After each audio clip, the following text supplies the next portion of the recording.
नौशर फिरोज़ खान ख़बर शामिल कयूं पिया। महमद हसन सूमरो जी रिपोर्ट मुताबिक़ ठारू शाह भरिसां ॻोठो गाज़ी खान लाशारी में संगावती तकरार तां लाशारी बिरादरीअ जे ॿिनि धुरनि में झेड़ो।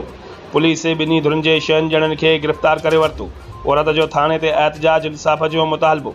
ठारू शाह भरिसां ॻोठो गाज़ी खान लाशारी वासी औरत मुस्मात शुमा लाशारी थाणे ते पहुची दाहूं कंदे ॿुधायो त ॻोठ जे बिरादरीअ जे बाअसरनि सां संगावतीअ तां तकरार हलंदड़ आहे, जंहिं तां अॼु ॻोठ जे बाअसर मंज़ूर लाशारी ज़मीर सफ़र अमीर लाशारी घर ते हमिलो करे असांजे 8 ॼणनि मर्दनि खे ज़ख़्मी कयो आहे।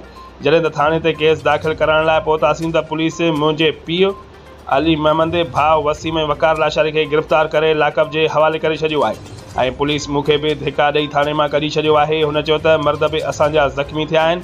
पुलिस गिरफ़्तार बि असांखे करे रही आहे। फौरी तौरु गिरफ़्तार कयल मर्द आज़ादु कया वञनि। जॾहिं त राब्तो करण ते SHO ठारू शाह रहम वासवानो ॿुधायो त लाशारी बिरादरीअ जे 2 धुरनि में झेड़ो थियो आहे ऐं ॿिन्ही धुरनि जे 6 ॼणनि खे गिरफ़्तार करे मामले जी जांच करे रहिया आहियूं। औरत थाणे ते पहुची ज़बरदस्ती गिरफ़्तार जवाबदार छॾाइण लाइ ड्रामो रचाए रही आहे, जॾहिं त झेड़े जी जांच करे अॻिराई कंदड़नि मथां केस दाख़िल कयो वेंदो।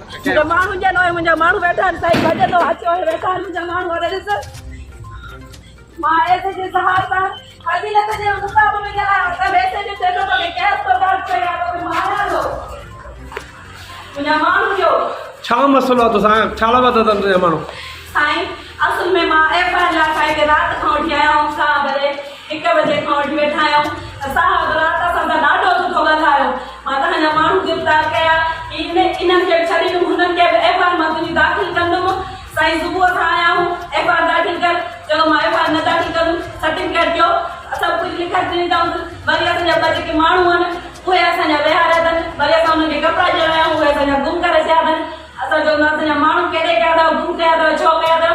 उन खां साहब दर्ज रहा, ही दर्ज रहा, हू दर्ज रहा। मूंखे चयो रहल में हल लेडीज़ पुलिस घुराया, सभु डॉक्टर जेके पुलिस वारा ॾींहं फिरी विया मूंखे मारण जे लाइ, ठगर हणण जे लाइ।